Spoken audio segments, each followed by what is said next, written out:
গল্পকথন by Juthi চ্যানেলে আজকে শুনবেন হুমায়ুন আহমেদের লেখা উপন্যাস নবনী দ্বিতীয় পর্ব। আমি ঢাকায় ওর বাসায় উঠে এলাম। সেগুনবাগিচায় অফিসের সাথেই বাসা। একতলা জুড়ে অফিস, দোতলার পেছন দিকে ওর বাসা। একটা মোটে ঘর, বারান্দার খানিকটা অংশ আলাদা করে রান্নাঘর। গ্যাসের ব্যবস্থা নেই, কেরোসিনের চুলায় রান্না। বারান্দা আর অন্য মাথায় বাথরুম এবং রান্নাঘরের মাঝের ফাঁকা জায়গাটায় ৮-১০টা ফুলের টব। সপ্তম আশ্চর্যের মতো সেখানে একটা পাখির খাঁচায় ময়না পাখি।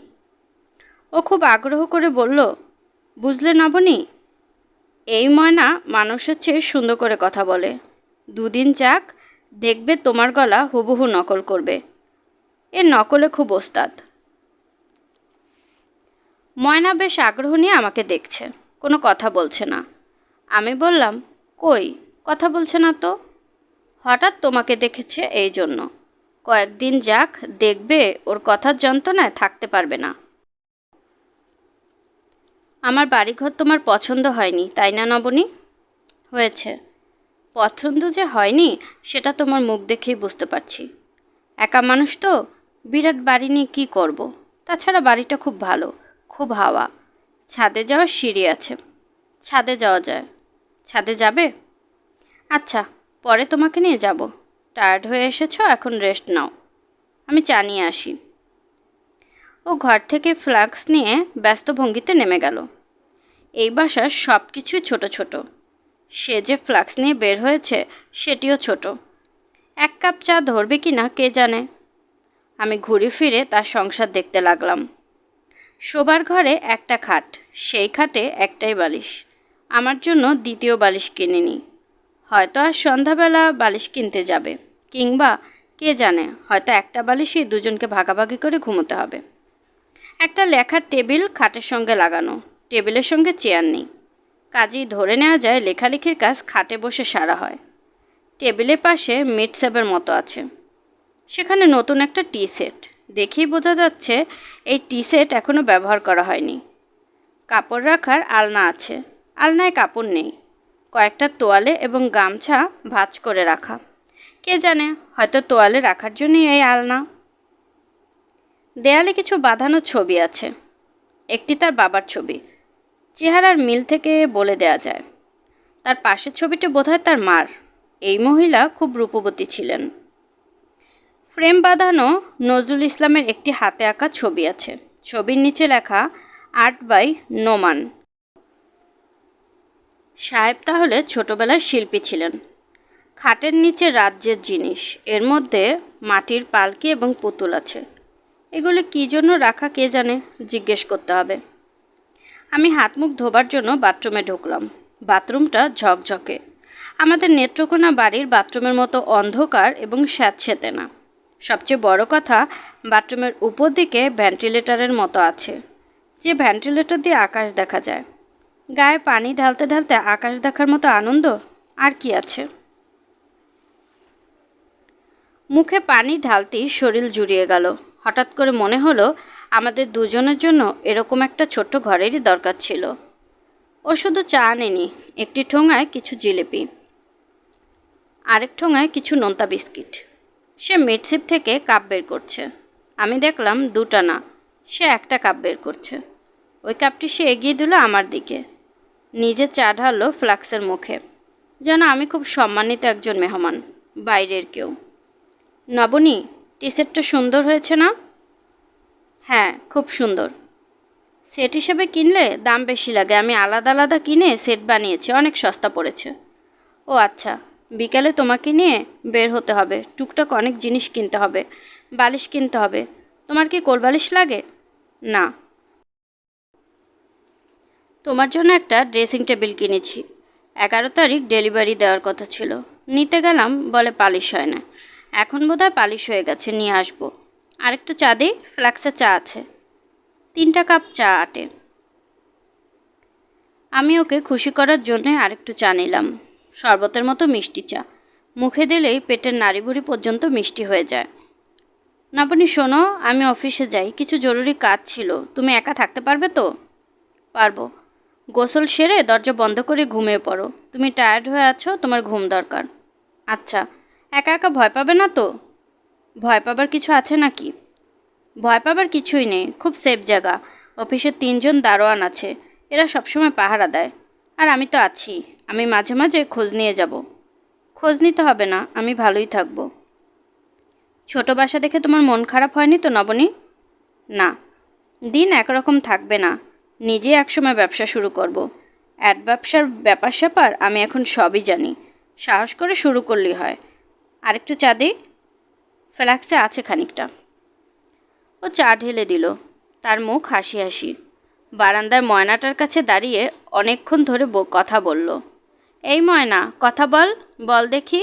নবনী, নবনী। ময়না খাঁচার ভেতর ছটফট করছে, কথা বলছে না। আমি খাটে বসে দেখছি। ও প্যাকেট থেকে কলা বের করে খোসা ছাড়িয়ে সে ময়নাকে দিচ্ছে। গলার স্বর অনেকখানি নামিয়ে প্রায় অনুনয়ের ভঙ্গিতে বলছে, কথা বল না রে বাবা, বল নবনী, নবনী। কি হয় কথা বললে? আমাকে শোনানোর জন্যই বেচারার এই চেষ্টা। এই পৃথিবীতে তার যা কিছু দেখানোর আছে সবই সে আমাকে দেখাতে চায়। আমাকে অভিভূত করার তার এই লক্ষ্য। তার প্রয়োজন ছিল না। আমি বললাম, নজরুলের এই ছবি কি তোমার আঁকা? সে লজ্জিত গলায় বলল, ফেলে দেওয়া উচিত। ফেলতে পারি না, মায়া লাগে। ফেলার দরকার কি? সুন্দর ছবি তো। এখনও কি ছবি আঁকো? না না, কি যে তুমি বলো, স্কুলে পড়ার সময় খুব আঁকতাম। নবনী, আমি যাই, তাড়াতাড়ি চলে আসব। সম্পূর্ণ নতুন জায়গার নতুন পরিবেশ। অচেনা ঘরের অচেনা খাটে আমি শুয়ে আছি। ঘরের আলো কমে এসেছে। আবারও মেঘ করেছে। মনে হয় ঝমঝমিয়ে বৃষ্টি নামবে। নামুক বৃষ্টি, সব ভাসিয়ে নিয়ে যাক। বৃষ্টি নামবে, ময়নাটা ভিজবে। আমি কি ওকে ঘরে নিয়ে আসবো, নাকি ওর পানিতে ভেজার অভ্যাস আছে? নিজের বাবা মা, ভাই বোন না, একটা পাখির কথা ভাবতে ভাবতে আমি ঘুমিয়ে পড়লাম। গাঢ় ঘুম।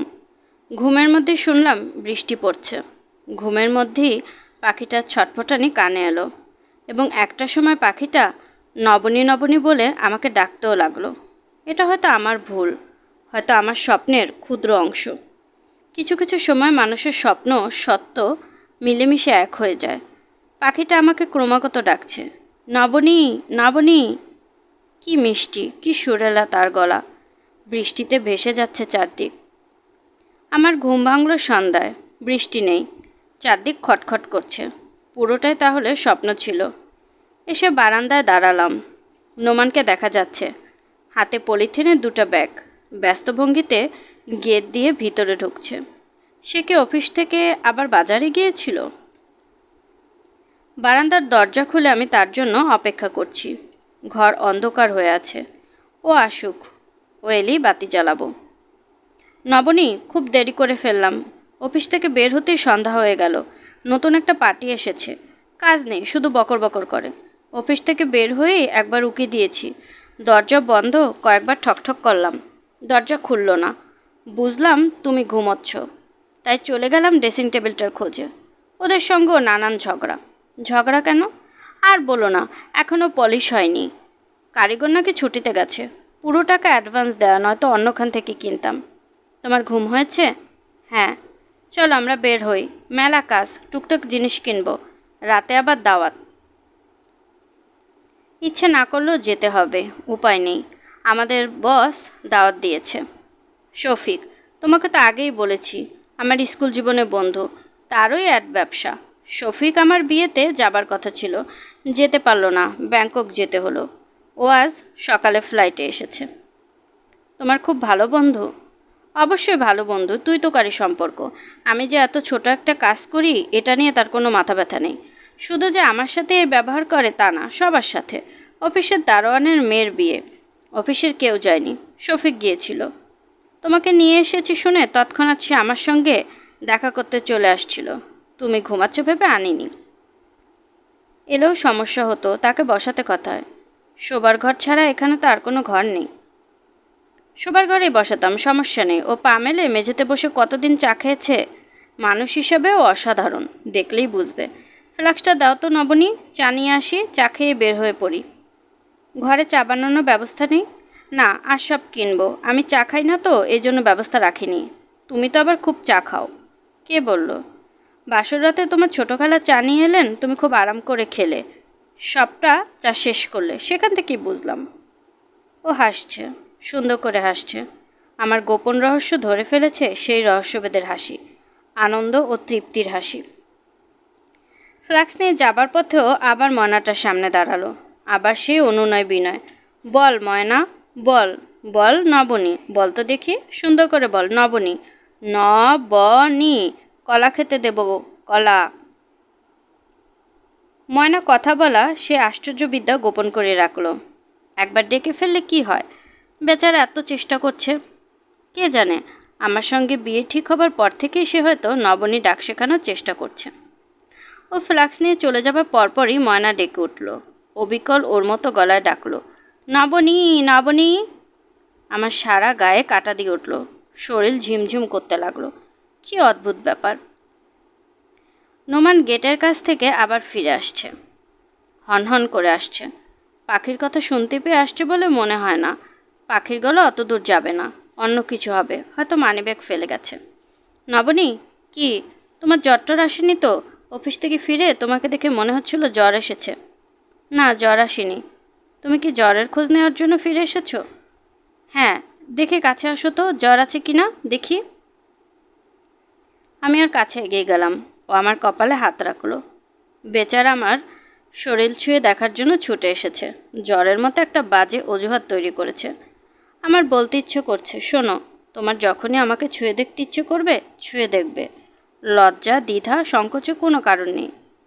আমি তো বলতে পারলাম না, কিছু কথা আছে যা অতি প্রিয়জনদেরও বলা যায় না। তবে ওর এই ছেলে মানুষের কৌশল আমি আমার পরবর্তী জীবনে অনেকবার কাজে লাগিয়েছি। যখন আমার নিজের ইচ্ছে করেছে ও আমাকে ছুঁয়ে দেখুক, তখনই বলেছি, এই দেখো তো আমার জ্বর কিনা, শরীরটা ভালো লাগছে না। ও আমার কপালে হাত রেখে বলেছে, গা পানির মতো ঠান্ডা, জ্বর নেই। আমি হেসে ফেলেছি। ও আমার হাসি দেখে হকচকিয়ে গেছে, তবে ব্যাপারটা ধরতে পেরেছে। বড়দের ছেলে মানুষই এক খেলা। দেখলে কত বড় বাড়ি? সে এমনভাবে বলল যেন বাড়িটা ওর নিজের। আমি হাসলাম। ওর ছেলে মানুষগুলি এখন আমার চোখে পড়তে শুরু করেছে। দোকানে কেনাকাটার সময় প্রথম চোখে পড়ল, যা দেখছে তাই দাম করছে। জাপানি একটা ডিনার সেট দাম করলো 52 পিসের একটা সেট, 13,000 টাকা। সে গম্ভীর গলায় বলল, ফিক্সড প্রাইস। ভাবটা এরকম যেন ফিক্সড প্রাইস না হলে সে দরদাম করে কিনে ফেলবে। দোকানদাররা মানুষ চেনে, কে কি কিনবে কিনবে না তা চট করে ধরে ফেলে। সে জবাব পর্যন্ত দিল না। নোমান তাতে অপমানিত বোধ করলো না বা রাগ করলো না। পাশের দোকানে ফুলদানির দরদাম করতে লাগলো। একটার দাম 2,000 টাকা, এমনভাবে দাম করছে যেন 2,000 টাকা দামে ফুলদানি কয়েকটা কিনবে। শফিক সাহেবের বাড়িতে ঢোকার পর থেকে সে আমাকে বোঝানোর চেষ্টা করছে যে এত সুন্দর বাড়ি এই শহরে আর নেই। বাড়িতে কটা ঘর, কটা বাথরুম সমানে বলে যাচ্ছে। আমরা বসার ঘরে বসে আছি, ঝাড়বাতি দিয়ে এই ঘর এমন সাজানো যে এখানে বসে থাকতে ভালো লাগে না, মনে হয় সিনেমার একটা বাড়িতে বসে আছি। শফিক সাহেবকে খবর পাঠানো হয়েছে, তিনি এখনও নামছেন না। আমরা যেখানে বসে আছি সেখান থেকে দোতলার সিঁড়ি চলে গেছে। ভদ্রলোক এই সিঁড়ি ধরেই নামবেন, মার্বেল পাথরের সিঁড়ি। এই সিঁড়িতে কোনোদিন হয়তো এক কোনা ধুলিও পড়ে থাকে না। আমি সিঁড়ির দিকে তাকিয়ে আছি। নবনী, বলো তো এই বাড়ির বৈশিষ্ট্য কী? ঢাকা শহরের সবচেয়ে সুন্দর বাড়ি। তা তো বটে, এছাড়া কি? বলতে পারছি না। এ বাড়ির ছাদে কী আছে বলো? ফুলের বাগান? বাগান তো আছেই, রোজ গার্ডেন। এছাড়া কি আছে বলো? তোমাকে আগে বলেছিলাম বাসর রাতে, মনে নেই? মনে করতে পারছি না। সুইমিং পুল, বিশাল সুইমিং পুল। বাড়ির ছাদে সুইমিং পুল থাকে, কখনো শুনেছ? না। শফিকের আছে। চাঁদনি রাতে কী যে সুন্দর দেখা যায়, পানিতে চাঁদের ছায়া পড়ে, তখন বাড়ির সব বাতি নিভিয়ে দেওয়া হয়। মেজাজ ভালো থাকলে অহনাভাবে গান গান। উনি খুব সুন্দর গান জানেন। তাই নাকি? হ্যাঁ, উনি টিভির এ গ্রেডের শিল্পী, তবে টিভিতে খুব কম যান। গত মাসে প্রোগ্রাম পেয়েছিলেন, যাননি। শফিক সাহেব দোতলা থেকে নামছেন না। আমরা অনেকক্ষণ ধরে অপেক্ষা করছি। নোমানের তাতে অসুবিধা হচ্ছে না, সে বাড়ির গল্প করেই যাচ্ছে। আমার অস্বস্তি লাগছে। মনে হচ্ছে খানিকক্ষণ পর দোতলা থেকে একটা কাজের লোক নেমে এসে বলবে, আজ ওনার শরীরটা ভালো না, আরেকদিন আসুন। বুঝতে পারছি না আমরা কতক্ষণ বসে থাকব। নোমানের মনে হয় বসে থাকতে ভালোই লাগছে। নবনী, ছাদের উপর এই যে এত বড় সুইমিং পুল, কিন্তু শফিক এখন পর্যন্ত পানিতে নেমে দেখেনি। কেন?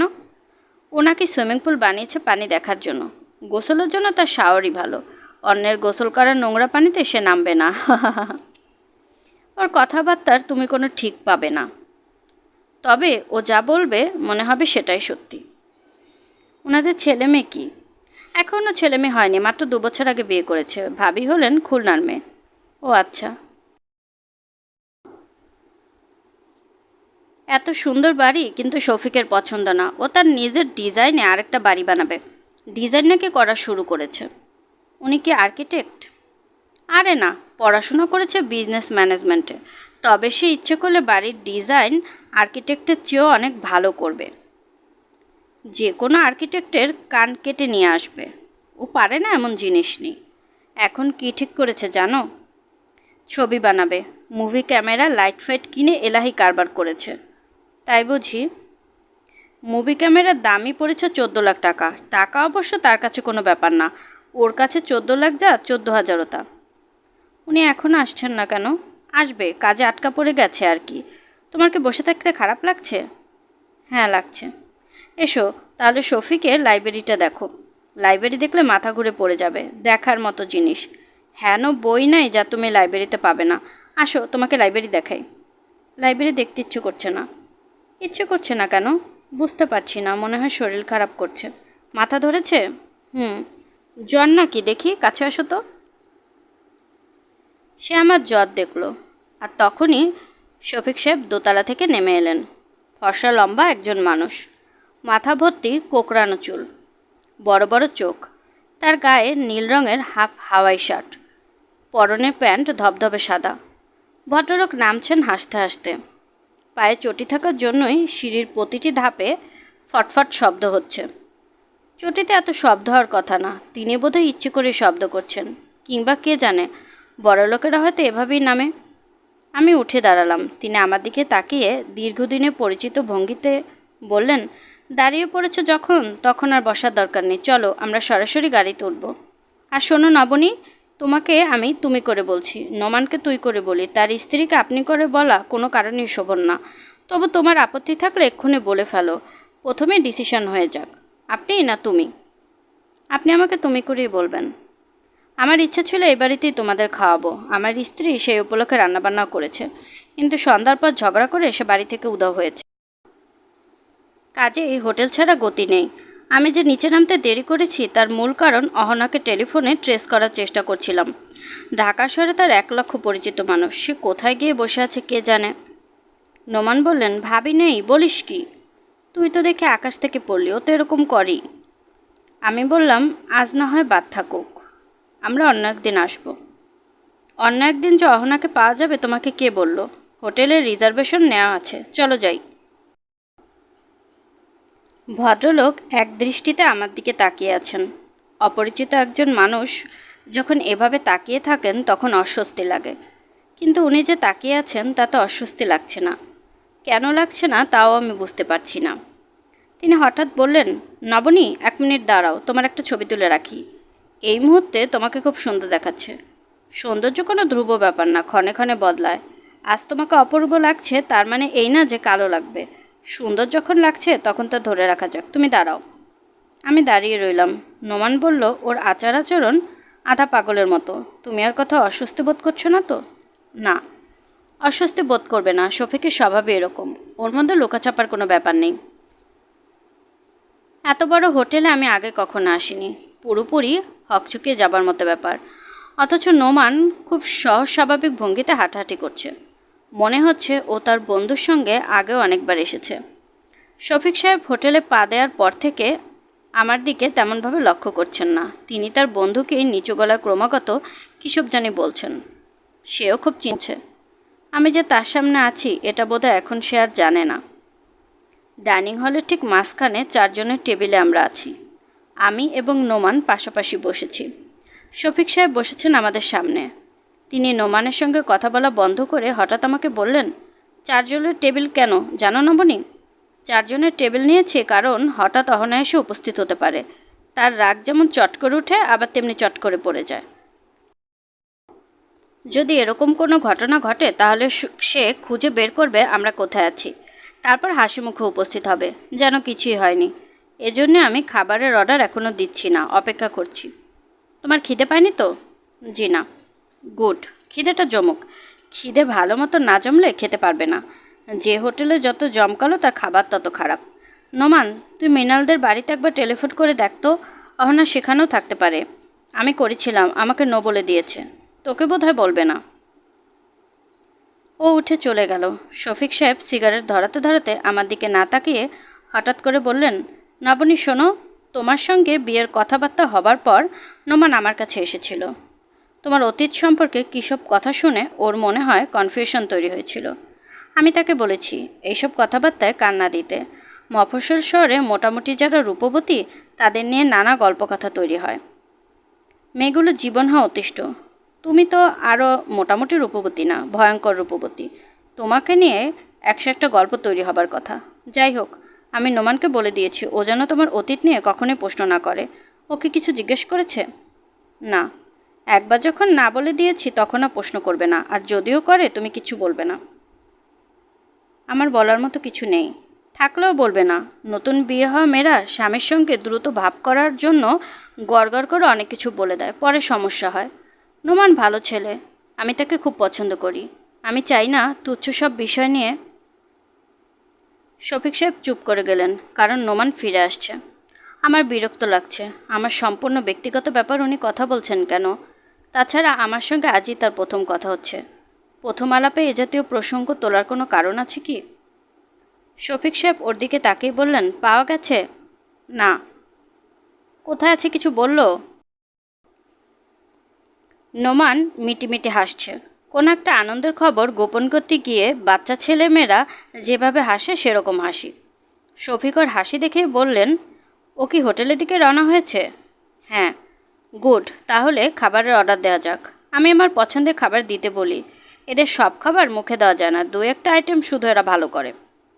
শফিক সাহেব আমার দিকে ঝুঁকে এসে বললেন, আমি যে একটা ছবি বানাচ্ছি নোমান কি তোমাকে বলেছে? জি বলেছে। সেই ছবির নায়িকাকে কিছুক্ষণের মধ্যেই দেখবে। তবে নায়িকার গায়ের রং কালো। কালো রঙের নায়িকা বাংলাদেশে চলবে বলে মনে হয় না। এদেশের নায়িকাদের গায়ের রং হতে হয় দুধে আলতায় এবং ওজন হতে হয় 3 মণের বেশি। আমি লক্ষ্য করলাম শফিক সাহেব আনন্দে ঝলমল করছেন। স্ত্রী আসছেন এই খবরে কারো মুখ এত আনন্দময় হতে পারে আমার ধারণা ছিল না। ভদ্রলোককে এখন আমার ভালো লাগছে। অহনা নামের মেয়েটি মনে হয় খুব ভাগ্যবতী। আমি ভদ্রমহিলার জন্য আগ্রহ নিয়ে অপেক্ষা করছি। তিনি চলে এলেন 10 মিনিটের মাথায়। তার গায়ের রং কালো, বেশ কালো, কিন্তু সেই কালো রঙেরও একটা মানুষকে যে এত সুন্দর দেখা যায় আমি জানতাম না। হালকা কমলা রঙের সিল্ক শাড়ি পরেছেন। বেনি করা চুলের গোড়ায় ছোট ছোট নীল রঙের ফুল। নিশ্চয় প্লাস্টিকের ফুল। সত্যিকার ফুল নীল হয় না, তবে দেখাচ্ছে সত্যি ফুলের মতো। তিনি হাসতে হাসতে ঘরে ঢুকলেন। তার ঢোকার সঙ্গে সঙ্গে ডাইনিং রুমটা যেন হেসে উঠল। শফিক সাহেব বললেন, তুমি যে আসবে আমি জানতাম। এই দেখো, তোমার জন্য এই ডাইনিং রুমের মাঝখানে টেবিল নিয়েছি। নবনী শোনো, এই কালো মেয়েটা কোনার দিকে টেবিলে বসতে পারে না, ও সবসময় বসবে মাঝখানে। অহনা বললেন, অবশ্যই আমি মাঝখানে বসবো, এমনভাবে বসবো যেন সবাই আমার দিকে তাকায়। এই দেখো, এক্ষুনি তাকানো শুরু করেছে। আমি অবাক হয়ে লক্ষ্য করছি, ওরা নিজেদের মধ্যেই কথা বলছেন। আমরা দুজন যে আছি সেদিকে ওদের খেয়ালও নেই। শফিক সাহেব একবার বললেন, অহনা, নোমানের স্ত্রীর সঙ্গে কথা বলো। ওর নাম নবনী। দেখো কি ভয়ঙ্কর সুন্দর, প্রায় তোমার কাছাকাছি। ভয়ঙ্কর বলছো কেন? সুন্দর কি ভয়ঙ্কর হয়? মাঝে মাঝে হয়। অহনা আমার দিকে তাকিয়ে একটু হাসলেন, হেসেই অন্য প্রসঙ্গে চলে গেলেন। চিংড়ি মাছ খেলে কোলেস্টেরল বাড়ে না কমে এটা নিয়ে আলোচনা শুরু করলেন। অহনার ধারণা কোলেস্টেরল কমে যায়। শফিকের ধারণা তা না। শফিক সাহেব বললেন, এত জিনিস থাকতে আমরা চিংড়ি মাছ নিয়ে কথা বলছি কেন? অহনা এতে খিলখিল করে হাসতে শুরু করলেন, যেন দারুণ মজার কথা। এদের সঙ্গে চুপচাপ বসে থাকতে আমার এত খারাপ লাগছে, নোমানের লাগছে না। ওরা যখন হাসছে নোমানও হাসছে। এরা যখন গভীর কোনো বিষয় নিয়ে কথা বলছে তখন সেও গম্ভীর মুখে কথা শুনছে। অহনা বললেন, নোমান, চিংড়ি মাছ সম্পর্কে তোমার ধারণা কি? আমার কোনো ধারণা নেই ভাবি। চিংড়ি মাছ খাওয়াটা কি মকরু না হালাল তাও জানি না। তুমি দেখি কিছুই জানো না। আচ্ছা, একটা কাজ করো, চট করে হোটেলের শপ থেকে আমার জন্য একটা জিনিস নিয়ে আসো, মাথা ধরার ট্যাবলেট। প্রচণ্ড মাথা ধরেছে, মাথা ধরা না কমলে কিছু খেতে পারবো না। ও সঙ্গে সঙ্গে রওনা হলো। আমার ভালো লাগছে না। আমার কেন জানি মনে হচ্ছে এই মহিলা খুব সূক্ষ্মভাবে আমাকে দেখিয়ে দিতে চাচ্ছেন যে আমার অবস্থান অনেক নিচে, তাদের চাকর বাকরদের কাছাকাছি। শফিক সাহেব কি বুঝতে পারছেন যে আমি নোমানকে এভাবে উঠিয়ে দেওয়ার ব্যাপারটা পছন্দ করিনি? কারণ তিনি কেমন যেন লজ্জিতভাবে আমার দিকে তাকাচ্ছেন। তিনি কোমল গলায় বললেন, নবনী, জি, চিংড়ি মাছ সম্পর্কে তোমার ধারণা কি? এটা খাওয়া হালাল, মকরু না নিষিদ্ধ? সামুদ্রিক চিংড়ি যদি হয় তাহলে হালাল। আমার একজন স্যার ছিলেন, এইসব ব্যাপারে খুব ভালো জানতেন। তিনি বলেছেন, কোরআন শরীফের একটি আয়াত আছে, তাতে বলা হয়েছে সমুদ্রের শিকার ও খাদ্য তোমাদের জন্য হালাল। সমুদ্রে তো সাপও আছে, সেই সাপও কি হালাল? আমি কিছু বললাম না। শফিক সাহেব তীক্ষ্ণ দৃষ্টিতে তাকিয়ে আছেন, যেন আমার চোখের দিকে তাকিয়ে বিশেষ কিছু ধরার চেষ্টা করছেন। উনি কি আমার স্যারের ব্যাপারটা জানেন? জানলে কতটুকু জানেন? অহনা আমার দিকে ঝুঁকে এসে বললেন, আপনাদের বিয়েতে আমাদের দুজনেরই যাবার কথা ছিল। ও ব্যাংকক চলে যাওয়া যেতে পারিনি। আমি কিছু বললাম না। অহনা বললেন, আমি ডিনারের সঙ্গে রেড ওয়াইন নেব এবং ডিনার শেষে একটা সিগারেট খাবো। আশা করি কিছু মনে করবেন না। জি না, কিছু মনে করব না।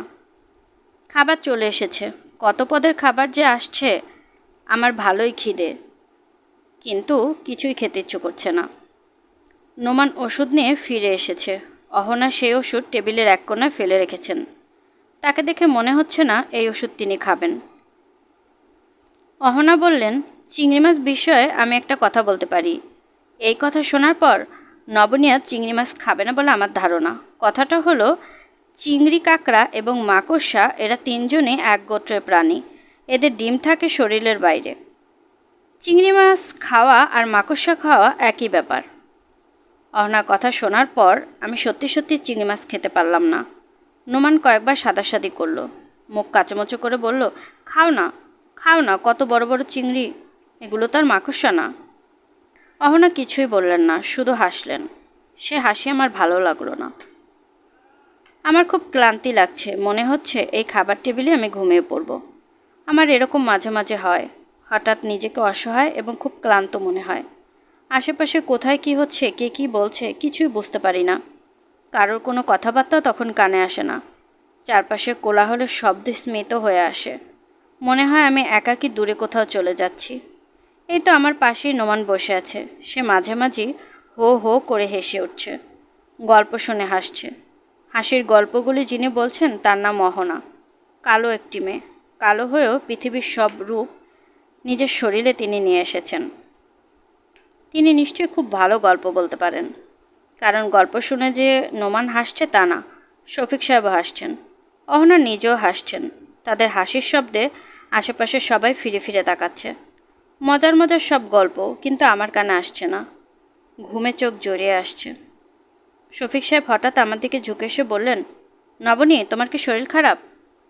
আমি বললাম, না। তুমি কিছু খাচ্ছ না? খাবার ভালো লাগছে না? লাগছে। চামচ দিয়ে আমি খাবার নাড়াচাড়া করছি। চামচগুলো কি রূপার? ঝকঝক করছে। সারাক্ষণে ভয় হচ্ছে এই বুঝি হাত থেকে চামচ পড়ে যাবে। রূপার চামচ মেঝেতে পড়লে কেমন শব্দ হয়? রিনঝিন করে বাজে। শফিক সাহেবের গাড়ি আমাদের বাসায় নামিয়ে দিল। নোমান বাসায় ঢুকতে ঢুকতে বলল, এরা কী রকম অসাধারণ মানুষ লক্ষ্য করলে? অহংকার বলে এক বস্তু স্বামী স্ত্রী কারোর মধ্যে নেই। ওয়াইন খেতে দেখলে তুমি অস্বস্তি বোধ করবে, এই জন্য অহনা ভাবি কিন্তু শেষ পর্যন্ত ওয়াইন নেয়নি, সিগারেটও খাননি। অহনা সিগারেট ছাড়া থাকতে পারে না। নবনী, নাও, এই খামটা যত্ন করে তুলে রাখো। আমি বললাম, কি আছে এই খামে? নোমান হতভম্ব গলায় বললেন, কি আছে তুমি জানো না? না। কি আশ্চর্য, অহনা নিজের হাতে এই খাম আমাকে দিল, তোমার সামনেই তো দিল, আমাদের বিয়ে উপলক্ষে গিফট। আমি লক্ষ্য করিনি। লক্ষ্য করনি মানে? অন্যমনস্ক ছিলাম। শফিক তাহলে ঠিকই ধরেছে, তোমার শরীর খারাপ। কি আছে এই খামে? 10,000 টাকার একটা চেক আছে। ক্যাশ টাকা দিয়েছে, আমরা নিজেরা যাতে নিজেদের পছন্দ মতো কিছু কিনতে পারি। এই খাম নিয়ে কত কথাবার্তা হলো, তুমি কিছুই শোনোনি? না। খাম হাতে নোমান বাঁকা মুখ করে দীর্ঘক্ষণ বসে রইল। আমার এই আচরণ যেন সে মেলাতে পারছে না। একসময় বলল, চলো ঘুমোতে যাই। আমি বললাম, তুমি ঘুমাও, আমি একটু পরে যাব। তুমি কি করবে? নিজের হাতে চা বানিয়ে 1 কাপ চা খাবো, তারপর ইরাকে একটা চিঠি লিখব। আসার পর ইরাকে কোনো খবর দেওয়া হয়নি, ও নিশ্চয়ই চিঠির জন্য অপেক্ষা করছে। চিঠি দিনের বেলা লিখলেই হয়, দিনে আমি চিঠি লিখতে পারি না। ও আচ্ছা, তুমি কি চা খাবে? বানাবো তোমার জন্য? আমি তো চা একেবারেই খাই না, রাতে খেলে ঘুম হবে না। প্রতি রাতে ঘুমাতে হবে এমন তো কোনো কথা নেই। চা খেয়ে তুমি জেগে থাকো, আমি এর মধ্যে চিঠি শেষ করে ফেলি, তারপর দুজন একসঙ্গে ঘুমাতে যাব। আচ্ছা। আমি চা বানাচ্ছি। ও বসে আছে বারান্দায়, ওর মাথার উপর ময়নার খাঁচা। খাঁচাটা এখন কালো কাপড়ে ঢাকা। ময়নার খাঁচা নাকি কালো কাপড় দিয়ে না ঢাকলে ময়না ঘুমাতে পারে না। নোমান মাঝে মধ্যেই তাকাচ্ছে আমার দিকে, সম্ভবত আমাকে বুঝতে চেষ্টা করছে। ইরা, এই কিছুক্ষণ আগে আমি আমার সংসার শুরু করেছি। কেরোসিনের চুলায় চা বানিয়েছি 2 জনের জন্য। আমাদের বিবাহিত জীবনে প্রথম রান্না। চা তেমন ভালো হয়নি, ও কোত্থেকে যেন সস্তা ধরনের চায়ের পাতা এনেছে। অনেকক্ষণ জাল দেবার পরও রং আসেনি। পানসে ধরনের চা খেয়ে সে বলেছে এত ভালো চা সে জীবনও খায়নি। এখন থেকে সে নাকি রোজ রাতে বারান্দায় বসে চা খাবে। এখনও সে বারান্দায় বসে আছে। বেচারার বোধহয় ইচ্ছে করছে আমাকে সঙ্গে নিয়ে ঘুমোতে যাবে। যেহেতু আমি চিঠি লিখতে বসেছি, সে অপেক্ষা করছে বারান্দায়। একজন আদর্শ স্ত্রীর উচিত এই অবস্থায় চিঠি লেখা বন্ধ করে স্বামীর সঙ্গে ঘুমোতে যাওয়া। আমার মনে হয় আমি কোনোদিনই আদর্শ স্ত্রী হতে পারবো না, কারণ তোকে চিঠি লিখতে আমার ভালো লাগছে। ও অপেক্ষা করুক, অপেক্ষায় আনন্দ আছে। তাছাড়া আমার মনে হয় বারান্দায় বসে থাকতেও তার ভালো লাগছে, অন্তত বসে থাকার ভঙ্গি থেকে তাই মনে হয়। বসে থাকার মধ্যে সুখী সুখী এবং দুঃখী দুঃখী ভঙ্গি আছে। ও বসে আছে সুখী সুখী ভঙ্গিতে। আমি কেমন আছি এই দিয়ে শুরু করি। ভালো আছি, নিরিবিলিতে শান্তিতে আছি। আমাদের দুজনের ছোট্ট একটা কামরার ঘর, 2টি মাত্র প্রাণী। ভুল বললাম, 2টি না 3টি প্রাণী, একটা পোষা ময়না। ও বলেছে ময়না নাকি রাজনীতিবিদদের মতো ক্রমাগত কথা বলে, তবে আমি এখনও তার কোনো কথা শুনিনি। ও আচ্ছা, একবার শুনেছি, ময়নাটা পুরুষের মতো গলায় বলেছে, নবনী। ঠিক করেছি কাল ভোর থেকে সংসার গুছাবো। তবে সংসার গুছানোরও কিছুই নেই, সবই গোছানো। আমার কাজ হলো এই গোছানো সংসারে নিজের জায়গা করে নেওয়া। সেই জায়গা করে নিতে খুব অসুবিধা হয়নি, কোনো মেয়েরই বোধহয় হয় না। নোমান সম্পর্কে বলি, স্বামীর নাম ধরে লিখলাম বলে ভুরু কুচকাচ্ছিস না তো? মানুষটা ভালোই, ওর মধ্যে সরল সরল ব্যাপার আছে, জটিলতা তেমন নেই। নেই বলেই ভয়ে ভয়ে আছি। আমরা মানুষেরা জটিলতা দেখে অভ্যস্ত, সারল্যকে আমরা ভয় করি। কারো ভেতর ওই ব্যাপারটি দেখতে পেলে থমকে যাই, এবং আমাদের মনের একটি অংশ বলতে থাকে, নিশ্চয়ই কোনো একটা রহস্য আছে। মানুষটার ভেতর রহস্য তেমন নেই, সাদাসিধা মানুষ, একটু বোধহয় কৃপণ। প্রতিটি পয়সা হিসাব করে খরচ করে।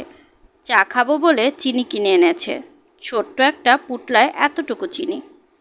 তার ময়না পাখিটার জন্য কলা কিনে এনেছে, একটা কলার অর্ধেকটা কেটে খাইয়েছে, বাকি অর্ধেক পলিথিনের ব্যাগে মুড়ে রেখে দিয়েছে, পরে খাওয়াবে। আমি বাথরুমে গোসল করলাম, সাবানটা মেঝেতে ফেলে এসেছিলাম।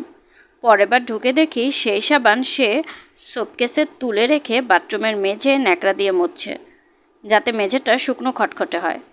আমাকে অবশ্য কিছু বলেনি। পৃথিবীর সবসময় বিয়ের পর স্ত্রীদের উপর তাদের যে অধিকার আছে সেই অধিকার ফলানোর চেষ্টা করে, কেউ কেউ স্থূলভাবে, কেউ সূক্ষ্মভাবে। যেমন ধর, হঠাৎ বলবে 1 গ্লাস পানি দাও তো, অথচ হাতের কাছেই হয়তো পানির গ্লাস। এই মানুষটা এখন পর্যন্ত তা করছে না, মনে হয় করবে না। শুরুতে যে করে না, পরেও সে করে না। মানুষের চরিত্রের সব দোষগুণ 24 ঘন্টার ভেতরেই ধরা পড়ার কথা। ইরা, তোকে বসিয়ে রেখে আমি এখন বারান্দায় যাব, দেখে আসবো মানুষটা কি করছে। এখনও জেগে আছে না ঘুমিয়ে পড়েছে। তাছাড়া কলমটাও বদলাতে হবে। এই কলম দিয়ে ভালো লিখতে পারছি না, আরেকটা কলম দরকার। ঘরে আর কলম আছে কিনা জানি না, ওকে বলতে হবে। যদি দেখি ঘুমিয়ে পড়েছে তাহলে আজ আর চিঠি শেষ হবে না। তোকে যে কথা দিয়েছিলাম পৌঁছে চিঠি দেব তা আর সম্ভব হবে না, দেরি হয়ে যাবে। কাল হয়তো আর চিঠি লিখতে ইচ্ছে করবে না। মানুষটা জেগেই আছে। আমাকে দেখে আগ্রহ নিয়ে বলল, চিঠি লেখা শেষ? আমার মায়াই লাগলো। আহারে বেচারা। কিন্তু মায়াকে প্রশ্রয় দিলাম না। নির্বিকার ভঙ্গিতে বললাম, ঘরে কি আর কলম আছে? সে বলল, ড্রয়ারে আছে। দাঁড়াও, আমি বের করে দিই। দুটো কলম টেবিলের উপর রেখে মুগ্ধ গলায় বলল, তোমার হাতের লেখা এত সুন্দর। তার বলার ভঙ্গিটা এমন যেন আমি আমার মস্ত বড় কোনো গুণ এতক্ষণ তার চোখের আড়াল করে রেখেছিলাম। আমি বললাম, তোমার হাতের লেখা কি খুব খারাপ? সে বলল, না, আমার হাতের লেখাও খুব সুন্দর। দাঁড়াও, তোমাকে দেখাই। বলেই এক টুকরা কাগজ নিয়ে লিখল, নবনী, নবনী। ইরা, তোকে বললাম না লোকটা সরল ধরনের। সরল না হলে কখনো কাগজ নিয়ে তার হাতের লেখার পরীক্ষা করতে বসতো না। বুদ্ধিমানরা এই কাজ কখনো করে না। আমি বললাম, তোমার হাতের লেখা আমার চেয়েও সুন্দর। এখন এক কাজ করো, বিছানায় শুয়ে থাকো। আমার চিঠি প্রায় শেষ হয়ে এসেছে, আর মাত্র 10-15 মিনিট। চিঠি শেষ করে আমি চলে আসব। ও বাধ্য ছেলের মতো ঘুমোতে গেল। আমি চিঠি নিয়ে বসলাম। অনেক কিছু তোকে লিখতে ইচ্ছে করছে। যেমন ধর, আমরা যে আজ ওর এক বন্ধুর সঙ্গে দেখা করতে গেলাম তার কথা। সেই ভদ্রলোকের নাম শফিক। তিনি ওর অফিসের প্রধান ব্যক্তি। অফিসটাই তার। মানুষের কী পরিমাণ টাকা যে থাকতে পারে তা তাকে না দেখলে বোঝা যাবে না। ভদ্রলোক ওর ছেলেবেলার বন্ধু। এতে আমার আনন্দিত হওয়া উচিত, কিন্তু আনন্দিত হতে পারছি না। আকাশের সঙ্গে পাতালের বন্ধুত্ব হয় না, হওয়া বোধ হয় ঠিকও না। ভদ্রলোকের ব্যবহার চমৎকার, কথাবার্তা চমৎকার, কিন্তু তবু আমার ভালো লাগলো না। কেন লাগলো না তাও বুঝতে পারছি না। ভদ্রলোকের স্ত্রীর নাম অহনা। আমি প্রথম ভেবেছিলাম নাম গহনা, পরে শুনি অহনা। নামটা সুন্দর, তাই না? এই ভদ্রমহিলার গায়ের রং কালো। কালো রঙের মেয়ে যে এত রূপবতী হতে পারে কে জানতো। ইনাদের সম্পর্কে তোকে পরে আরও লিখব, আপাতত এইটুক। তোদের কথা আমি কিছুই জানতে চাচ্ছি না। জানি তুই নিজ থেকে সব লিখবি, কিছুই বাদ দিবি না। তোকে ছোট্ট একটা ধন্যবাদ দেওয়া দরকার। সুটকেস খুলে দেখি লাইব্রেরি থেকে আনা উপন্যাসটা তিথির নীলতোয়ালে তুই সুটকেসে দিয়ে দিয়েছিস। বই পড়ার সময় পাচ্ছি না। কাহিনী কি তাও ভুলে গেছি। আবার গোড়া থেকে শুরু করতে হবে। তোর চোখ কান এতটা খোলা তা বুঝতে পারিনি। তোর এত বুদ্ধি কেন? ভালো থাকিস। ইতি, তোর আপা। শুনছিলেন হুমায়ুন আহমেদের লেখা উপন্যাস নবনী, দ্বিতীয় পর্ব। আজকের পর্বটি কেমন লাগলো কমেন্ট করে জানাতে ভুলবেন না, এবং আমার চ্যানেলটিকে প্লিজ সাবস্ক্রাইব করে রাখবেন। চাইলে অন্যদের সাথেও শেয়ার করতে পারেন। গল্পকথন বাই জ্যোতি চ্যানেলের সাথেই থাকবেন আশা করছি। আল্লাহ হাফেজ।